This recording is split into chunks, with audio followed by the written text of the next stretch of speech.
l'agréé. Les bergers ont été l'adoré. D'ailleurs, les anges ont dit aux bergers, je vous annonce une bonne nouvelle qui sera pour tout le peuple sujet d'une grande joie. Ainsi, je ne pense vraiment pas que c'est païen, c'est une pratique païenne que de mettre à côté quelques jours pour célébrer la naissance de Jésus-Christ. Les anges l'ont fait, les bergers l'ont fait, les mages qui étaient venus d'Orient l'ont fait, et je pense que c'est longtemps qu'on le fait pour la gloire de Dieu, et Dieu y prend plaisir. Et voilà pourquoi je vous dresse une biographie de Jésus-Christ. Parlons de Jésus ce matin. Et c'est ce que ce passage nous aide à découvrir, la biographie de Jésus-Christ. L'apôtre Paul a écrit l'épître de Paul aux Philippiens quand il était en prison. L'église de Philippe, c'est la première église qu'il a fondée en Europe. Et c'est 10 ans après avoir fondé l'église de Philippe que Paul s'est retrouvé en prison. Et puis l'église a envoyé un frère le voir à Rome, le frère Épaphrodite. Et puis l'église en a profité pour envoyer une offrande à Paul qui était en prison. Épaphrodite l'a retrouvé et puis il a donné l'offrande. Paul s'en était réjoui d'ailleurs. Au retour d'Épaphrodite, inspiré par l'Esprit, l'apôtre Paul a remis pour l'église de Philippe cette lettre aux Philippiens. C'est une lettre qui réconforte les chrétiens, qui leur donne de puiser leur joie, leur paix à la source divine. Et c'est une lettre où Paul, bien que souffrant, bien que dans les chaînes, les encourage pour leur dire de se réjouir dans le Seigneur. Philippiens 4, verset 4. Réjouissez-vous toujours dans le Seigneur. Je le répète, réjouissez-vous. Il y a un fameux verset que vous connaissez tous, c'est Philippiens 4, verset 6, où il a dit, ne vous inquiétez de rien, pas vrai? Mais en toute chose, faites connaître vos besoins à Dieu par des prières, des supplications avec des actions de grâce, et la paix de Dieu qui surpasse toute intelligence gardera vos cœurs et vos pensées en Jésus-Christ. Mais surtout, au 2e chapitre, nous venons juste de lire, verset 5e au verset 11e, Paul dresse une biographie de Jésus-Christ. Et je pense que c'est quelque chose qui nous concerne, surtout en cette période de l'année. Jésus est né avec une identité. C'est le plus grand homme de l'histoire. Il est le plus grand homme de l'histoire parce qu'il fut le seul à résoudre le problème de l'humanité, le plus grand problème de l'humanité, le péché. Ainsi, il est un envoyé de Dieu, il est le Messie, il est le Christ. Et c'est son identité. Il a exercé un ministère terrestre et il a fait des miracles pour prouver son identité. D'ailleurs, les miracles que Jésus a fait, dans le grec, il y a un mot bien précis qu'on a choisi pour définir ces miracles, séméion, qui veut dire signe. Si les miracles de Jésus-Christ étaient des signes pour prouver sa divinité, pour prouver son identité comme fils de Dieu. D'ailleurs, Jésus-Christ est mort à cause de son identité. Il fut tenté dans son identité. Parce qu'il a dit qu'il était Dieu, qu'il était fils de Dieu. Vous vous rappelez en Matthieu chapitre 4, et quand Jésus-Christ fut tenté, après avoir jeûné et prié 40 jours, le diable lui dit, si tu es le fils de Dieu, fais que ces pierres deviennent des pains. Ainsi, il fut tenté dans son identité. Et ses disciples furent questionnés sur son identité. Jésus-Christ leur a dit un jour, qui dit-on que je suis? Qui dites-vous que je suis? Et permettez que je vous dise que le salut dépend de l'acceptation de l'identité de Jésus-Christ. Le salut dépend de l'acceptation de l'identité de Jésus-Christ. En Jean 17, verset 3, Jésus a dit dans la prière, dans cette grande prière sacerdotale, où il priait pour lui-même, pour ses disciples et pour le monde et pour d'autres qui allaient croire en lui. Jésus a dit au 3e verset, Jean 17, « La vie éternelle, ô Dieu, c'est qu'ils te connaissent, toi, le seul vrai Dieu, et celui que tu as envoyé, Jésus-Christ. » Et c'est ceux-là qui refusent d'accepter l'identité de Jésus-Christ ne seront pas sauvés. Pour être sauvé, il faut accepter que Jésus-Christ est Dieu. En Jean 1er verset 1 à 3, il a dit, au commencement était la parole, et la parole était avec Dieu, la parole était Dieu. Et si pour être sauvé, il faut croire que Jésus-Christ est le Fils de Dieu, il est le Sauveur du monde. Ainsi, il est important pour nous de comprendre que même au baptême de Jésus-Christ, son identité est tellement importante que le Père l'a souligné. À son baptême, Jean-Baptiste baptisait Jésus dans le Jourdain. Le Saint-Esprit est descendu sur lui sous la forme d'une colombe et le Père a témoigné en ces mots, « Celui-ci est mon Fils, bien-aimé, en qui j'ai mis toute mon affection. » Maintenant, Jésus-Christ est venu sur la terre, pour nous réconcilier avec Dieu. Il est le Fils de Dieu qui est devenu Fils de l'homme, pour que les fils des hommes puissent devenir fils de Dieu. Et nous avons suivi la vie de Jésus. Et nous apprenons beaucoup de choses sur sa personne. Il est important de croire non seulement en la divinité de Jésus-Christ, mais également en son humanité. Jésus-Christ, c'est Dieu qui s'est fait homme. Au commencement était la parole était avec Dieu, et la parole était Dieu. Et il est dit au verset 15e, Jean chapitre 1er, et la parole a été faite chair. Et elle a habité parmi nous pleine de grâce et de vérité. Nous avons contemplé sa gloire. Ainsi, la Bible nous invite à croire non seulement en la divinité de Jésus-Christ, mais également en son humanité. Dieu s'est fait homme. À la fin du 1er siècle, il y a un groupe qui pensait que la foi chrétienne n'était pas assez. Il fallait percer d'autres horizons, il fallait faire d'autres recherches pour pouvoir connaître Dieu. Et on les appelait les gnostiques. Ils pratiquaient le gnosticisme. Ils pensaient que la connaissance chrétienne n'était pas assez, ne suffisait pas assez. Il fallait consulter d'autres sources pour connaître si vraiment Jésus-Christ est Dieu, pour connaître Dieu. Mais toutefois, Jésus a dit en Jean 14, « Je suis le chemin, la vérité et la vie. Nul ne vient au Père que par moi. » L'un des disciples a demandé à Jésus, « Montre-nous le Père et cela nous suffit. » Jésus a dit, « Il y a si longtemps que je suis avec vous, vous ne connaissez pas le Père.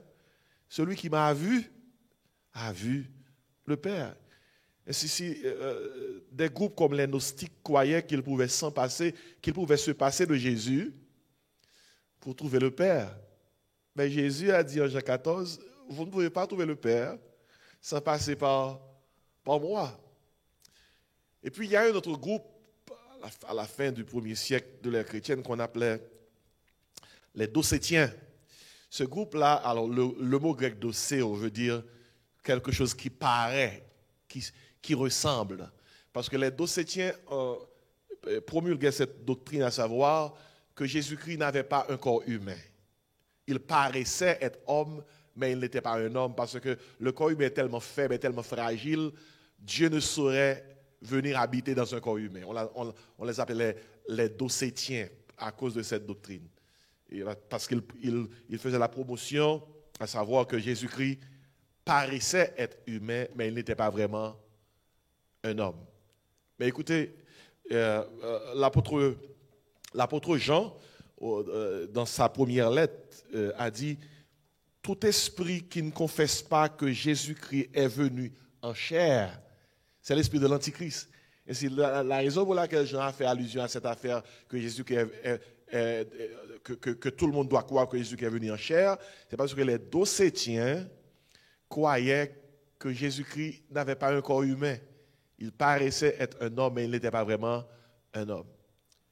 Ainsi, tandis que les gnostiques, questionnaient la divinité de Jésus-Christ, les Docétiens questionnaient son humanité. Voilà pourquoi, dans les murs de nos églises évangéliques, il faut mettre l'accent non seulement sur la divinité de Jésus-Christ, mais sur son humanité. C'est Dieu qui s'est fait homme et il a marché sur cette planète. Il s'est fait homme pour résoudre la question du péché de l'humanité. Ainsi, dans cette lettre aux Philippiens, l'apôtre Paul nous donne une biographie de ce Jésus qui s'est fait homme. Il est dit au verset 5e, « Ayant vous les sentiments qui étaient en Jésus-Christ. » Notons dans la biographie de Jésus-Christ, premièrement, son déplacement de la gloire. Son déplacement de la gloire. Et le mot gloire est dans le grec, alors dans l'hébreu c'est kabod. Cela parle de ce qui est pesant, de ce qui est lourd. La gloire de Dieu, c'est là où sa présence est manifeste et manifestée. Normalement, toute la création révèle la gloire de Dieu. La Bible dit au psaume 19e, « Les cieux racontent la gloire de Dieu et l'étendue manifeste l'œuvre de ses mains. » Mais Dieu a un bureau de gloire. Et son bureau de gloire est au ciel. Bien que toute sa création, tout l'univers révèle sa gloire, mais Dieu a son trône dans les cieux. Et son trône est un trône glorieux. Ainsi, Jésus-Christ s'est déplacé de la gloire. Le mot gloire dans le grec, c'est doxa. Le trône de Dieu, c'est là où Dieu manifeste toute sa présence, toute son omnipotence. Normalement, l'omnipotence de Dieu, son omniprésence, son omniscience se révèle partout. Mais le trône de Dieu, c'est le siège de son autorité, c'est le siège de son pouvoir. Et l'Éternel siège sur son trône. Ainsi, quand nous analysons le parcours de Jésus-Christ, il nous est donné de noter son déplacement de la gloire.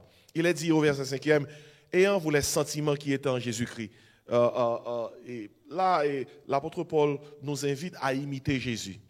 Et le mot sentiment ici veut dire attitude, caractère, personnalité, tempérament. C'est ce que veut dire le mot sentiment dans le grec. Il a dit, il existait en forme de Dieu, en parlant de Jésus-Christ. Il existait en forme de Dieu. Cette partie du verset met l'accent sur la divinité de Jésus-Christ. Et il a dit, il n'a point regardé son égalité avec Dieu comme une proie à arracher. Voilà un verset qui nous dit que Jésus-Christ est l'égal de Dieu. Et c'est ceux-là qui disent que Jésus-Christ est un petit Dieu, Jésus-Christ est un être créé. Non, non, non, non. Il a dit ici qu'il est l'égal de Dieu. Il est Dieu. Il est Dieu. Et maintenant, ce verset nous indique que pour venir nous trouver sur terre pour l'œuvre de la rédemption, Jésus-Christ s'est déplacé de la gloire. Son déplacement de la gloire. Il a dit, il n'a point regardé son égalité avec Dieu comme une proie à arracher. Il n'a pas démissionné de sa gloire, mais il a laissé pour un temps, la gloire, le trône, pour venir nous sauver. Son déplacement de la gloire. Personne ne tolère le déplacement.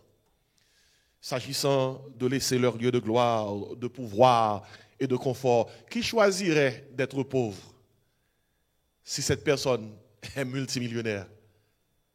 Qui choisirait de mendier ce matin si cette personne était auparavant multimilliardaire? Jésus a fait encore plus que ça, plus que tout cela.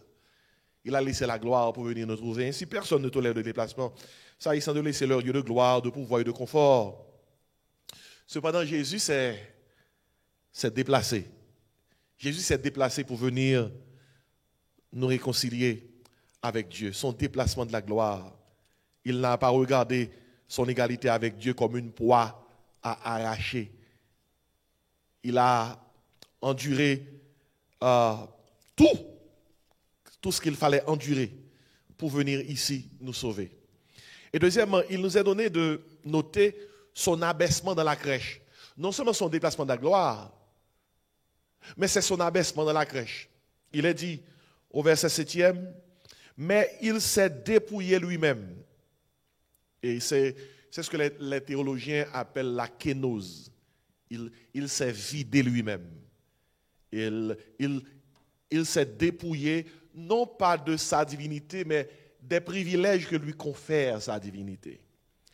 Il s'est dépouillé lui-même. Il est dit, en prenant une forme de serviteur. Et notez ici avec moi, en devenant semblable aux hommes. Et au verset 7e, et il a paru comme un vrai homme. Et dans d'autres versions, il a dit, il a paru comme un simple homme. Et cela parle de son incarnation, son abaissement dans la crèche. Jésus-Christ est passé à un niveau supérieur, d'un niveau supérieur à un niveau inférieur. Et c'est ce qu'il a expérimenté sur la terre. Il est devenu semblable aux hommes. Pour nous comprendre, Dieu a revêtu notre humanité. Mais il a revêtu cette humanité sans péché. Sans péché. Nous tolérons mal d'être abaissés. Et quand quelqu'un nous humilie et par ses paroles. Cependant, le Fils de Dieu a été même traité de démon et de menteur. Mais il a tout enduré parce qu'il voulait nous sauver. Il s'est abaissé dans la crèche. Dieu, le Dieu de l'univers, est devenu un bébé parmi nous. Il a grandi parmi nous jusqu'à l'âge de 30 ans où il a commencé son ministère. Et il s'est abaissé dans la crèche. Et c'est sur la base de cette biographie de Jésus-Christ que l'apôtre Paul, bien au début, a exhorté les chrétiens philippiens d'avoir les sentiments qui étaient en Jésus-Christ. Si Jésus-Christ s'est déplacé du niveau supérieur qu'il était pour venir nous sauver à un niveau inférieur, eh bien, nous devons nous aussi être prêts quand Dieu nous demande de nous déplacer. Nous devons être prêts pour faire ce déplacement, même si c'est à notre désavantage. Quand l'apôtre Paul dit « Ayant vous les sentiments qui étaient en Jésus-Christ », il faut noter l'abaissement de Jésus-Christ dans la crèche. C'est un passage qui nous encourage à cultiver l'humilité. L'humilité, c'est une vertu qui n'est pas trop recherchée. Et on veut surtout paraître, on veut surtout qu'on nous remarque, on veut surtout dominer sur les autres, on veut surtout être servi que de servir. Mais l'apôtre Paul dit ici que Jésus-Christ est apparu comme un vrai homme. Il a pris une forme de serviteur. Et le mot utilisé ici, c'est le mot grec doulos. Il a pris une forme d'esclave, de serviteur. Il est venu nous servir. Ici, dans la biographie de Jésus-Christ, il nous a donné de noter non seulement son déplacement de la gloire, mais aussi son abaissement dans la crèche. Il est devenu comme un simple homme, né d'humbles parents, Marie et Joseph. Et puis, au verset 8e, notez avec moi son dépouillement à la croix. Son dépouillement à la croix. Ce Jésus qui est né dans la crèche, il est né pour mourir. Il est né avec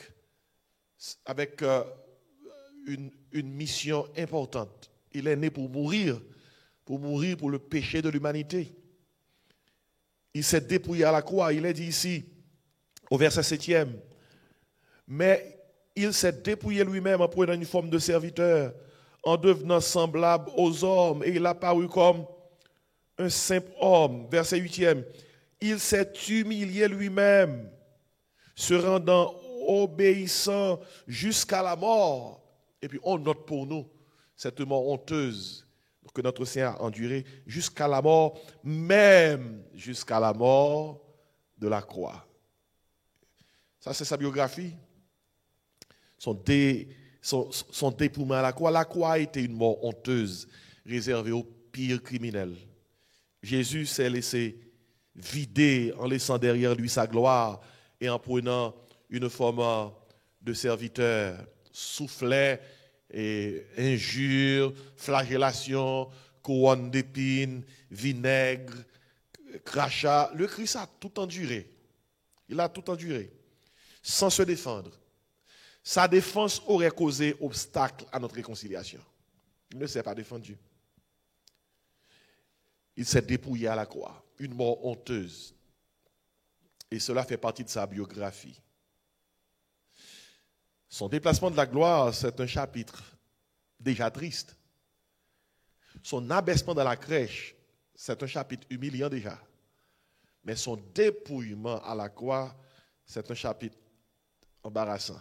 Il s'est dépouillé lui-même. Il a enduré la mort de la croix, une mort qu'on réservait aux criminels. Mais gloire à Dieu, il y a le verset 9e et le verset 10e et 11e. La biographie de Jésus-Christ se termine par une note victorieuse. C'est son couronnement à la résurrection. 4 chapitres importants de la biographie de Jésus-Christ.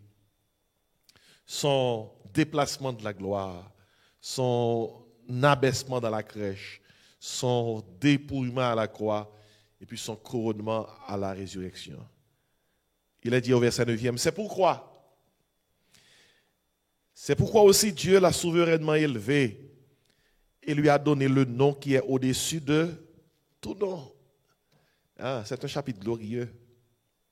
Dieu lui a donné un nom qui est au-dessus de tout nom. Verset 10e, afin qu'au nom de Jésus, disons ensemble, Jésus, afin qu'au nom de Jésus, tout genou fléchisse, quel couronnement, dans les cieux, sur la terre et sous la terre, et que toute langue confesse que Jésus-Christ est Seigneur à la gloire de Dieu le Père. Écoutez, si vous êtes un chrétien averti, un chrétien instruit, il vous faut connaître ces 4 chapitres de la vie de Jésus-Christ. Son déplacement de la gloire, son abaissement dans la crèche, son dépouillement à la croix et son couronnement à la résurrection. Et l'apôtre Paul nous invite à cultiver les sentiments qui étaient en Jésus-Christ. S'il s'est déplacé pour venir nous sauver, nous devons aussi nous déplacer quand Dieu nous demande de nous déplacer. S'il s'est abaissé dans la crèche, nous devons aussi nous abaisser quand Dieu nous demande de nous abaisser. S'il s'est dépouillé à la croix, nous devons aussi être prêts pour nous dépouiller quand Dieu nous demande de nous dépouiller. Mais réjouissez-vous. À côté du déplacement, à côté de l'abaissement, à côté du dépouillement, il y a le couronnement. La souffrance précède toujours la gloire. Si vous souffrez aujourd'hui, attendez-vous à expérimenter la gloire demain. Si vous n'avez pas tout ce dont vous avez besoin aujourd'hui, attendez-vous comme les saisons de l'année. Et après le printemps, vient l'été. Après l'été vient l'automne. Après l'automne vient l'hiver. Peut-être ce matin, vous traversez une saison triste de votre vie. Vous traversez des moments difficiles. Mais je vous encourage à vous confier davantage en Dieu. Cette saison-là va aussi passer. Dieu vous donnera une autre saison, une saison fructueuse, une saison fertile, une saison où vous verrez votre vie fructifier à tous égards. Ainsi, ayez en vous les sentiments qui étaient en Jésus-Christ. Dieu l'a souverainement élevé et lui a donné un nom qui est au-dessus de tout nom. C'est dans cet esprit que nous comprenons le psaume 24. C'est un psaume qui est lié à la résurrection de Jésus et à son couronnement. Quand, lors de son ascension après sa résurrection, ce psaume prophétique a dit de lui, tandis que les anges, les archanges célébraient son arrivée au ciel, les chants qui claironnaient, les cris qui claironnaient étaient ce qui suit: porte, élevez vos linteaux, élevez les portes éternelles, que le roi de gloire fasse son entrée. Et à la question posée, qui est ce roi de gloire? Une réponse fut donnée: l'Éternel fort et puissant, l'Éternel puissant dans les combats. Écoutez, définitivement, cela fait référence à Jésus. Porte, élevez vos linteaux, élevez les portes éternelles, que le roi de gloire fasse son entrée. À la question posée, qui donc est ce roi de gloire? Une réponse fut donnée: l'Éternel des armées. Voilà le roi de gloire. Celui qui s'est déplacé de la gloire, qui s'est abaissé de la crèche, qui s'est dépouillé à la croix, a été couronné comme le roi des rois et le Seigneur des seigneurs. Notre Christ, avant de venir sur la terre, était un Christ cosmique. Le Christ cosmique, c'est le Christ qui a créé l'univers. Il a tout créé. Au commencement était la parole était avec Dieu, la parole était Dieu. Toutes choses ont été faites par elle. Rien de ce qui a été fait n'a été fait sans elle. C'est le Christ cosmique. Il a tout créé, il remplit l'univers. Puis le Christ cosmique est devenu le Christ historique. L'histoire, c'est son histoire. Il a fait l'histoire. Il contrôle l'histoire. Il domine l'histoire. Rien ne se passe par accident aux yeux de Dieu. La Bible dit: l'Éternel était sur son trône lors du déluge.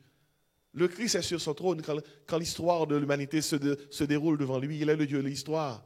C'est le Christ cosmique est devenu le Christ historique. Et un jour, le Christ historique est devenu le Christ physique. C'est l'incarnation. Il est né sur cette terre d'une vierge. Dieu a envoyé son Fils pour nous sauver.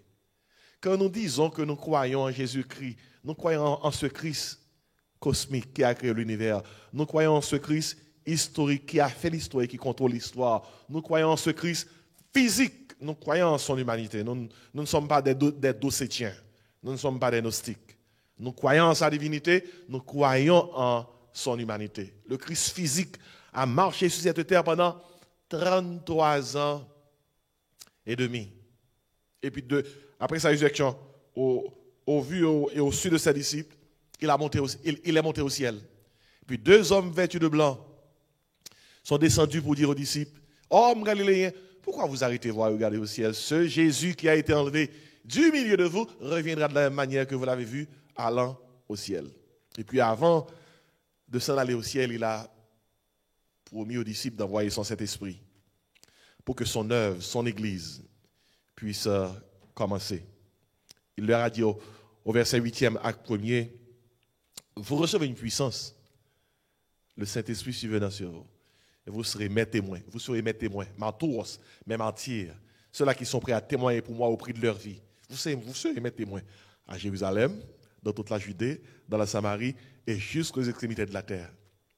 Matthieu 28, verset 19-20, encore Jésus qui leur dit: allez, faites de toutes les nations des disciples, les baptisez au nom du Père, du Fils et du Saint-Esprit, et enseignez-les à observer tout ce que je vous ai prescrit. Il a dit: voici, je suis avec vous tous les jours jusqu'à la fin du monde, jusqu'à la consommation des siècles. Le Christ cosmique qui a créé l'univers est devenu le Christ historique. Le Christ historique est devenu le Christ physique qui a marché sur cette terre pendant 33 ans et demi. Le Christ physique a toujours dit le Christ mystique. Mystique veut dire caché. Le Christ se trouve dans les cœurs des enfants de Dieu. Le Christ se trouve dans son Église. Si quelqu'un vous demande pour Jésus, vous pouvez dire à cette personne: vous le regardez. Moi, son enfant. Moi qui crois en lui. Le Christ est en moi. Jésus-Christ a dit: le royaume de Dieu est en vous. L'apôtre Paul, Galates 2, verset 20, il a dit: j'ai été crucifié avec Christ. Et si je vis, ce n'est plus moi qui vis, c'est Christ qui vit en moi. Christ vit en moi, c'est le Christ mystique. Colossiens 3, verset 1 à 3. Encore l'apôtre Paul qui a dit ceci, inspiré par l'Esprit. Si donc vous êtes ressuscité avec Christ, cherchez les choses d'en haut, où Christ est assis à la droite de Dieu. Il a dit: affectionnez-vous aux choses d'en haut et non à celles qui sont sur la terre. Il a dit: car vous êtes morts et votre vie est cachée, mystique, cachée avec Christ en Dieu. Et finalement, Paul leur a dit: quand Christ, votre vie, paraîtra, alors vous paraîtrez aussi avec lui dans la gloire. Mes amis, nous servons un sauveur merveilleux. Un Christ qui s'est déplacé de la gloire, qui s'est dépouillé qui s'est abaissé dans la crèche, qui s'est dépouillé sur la croix et qui a reçu son couronnement à la résurrection. Ce Christ cosmique qui est le Christ, qui est à la fois un Christ historique. Ce Christ historique est devenu un Christ physique, incarné, a marché sur cette terre. Aujourd'hui, quand nous disons Jésus, nous faisons référence non seulement à ce Christ cosmique, historique, physique, mais aussi à ce Christ mystique qui est en nous. Il a dit, je suis avec vous tous les jours. Emmanuel, Dieu avec nous. Galates 2, verset 20, l'apôtre Paul d'ajouter, j'ai été crucifié avec Christ. Si je vis, ce n'est plus moi qui vis, c'est Christ qui vit en moi. Ainsi, ce matin, je vous ai dressé une belle biographie de Jésus-Christ. Ayant vous les sentiments qui étaient en Jésus. Voilà pourquoi la chrétienté n'est pas une religion, c'est une relation avec le Christ, avec une personne. Différemment des autres pratiques religieuses, leurs fondateurs sont encore dans la tombe. Mais la tombe de notre Seigneur, si vous allez en Israël, vous verrez que son tombeau est vide.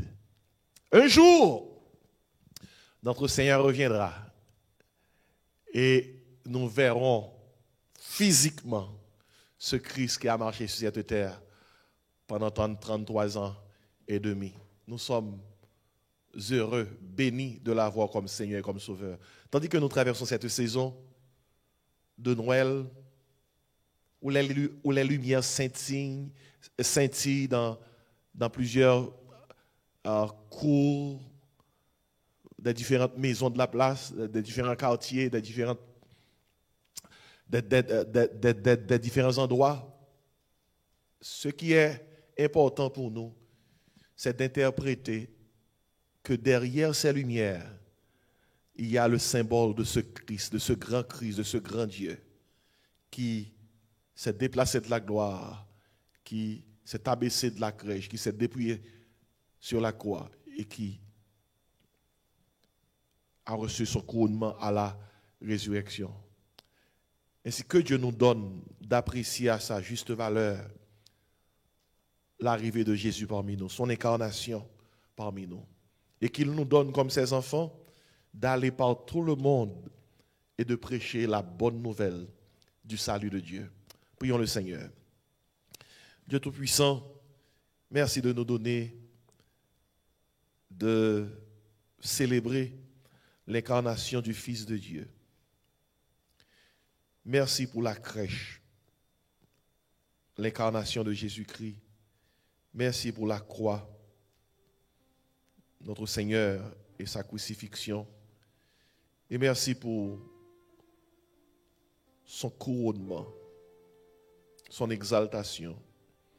Ce matin, nous te rendons gloire. Nous te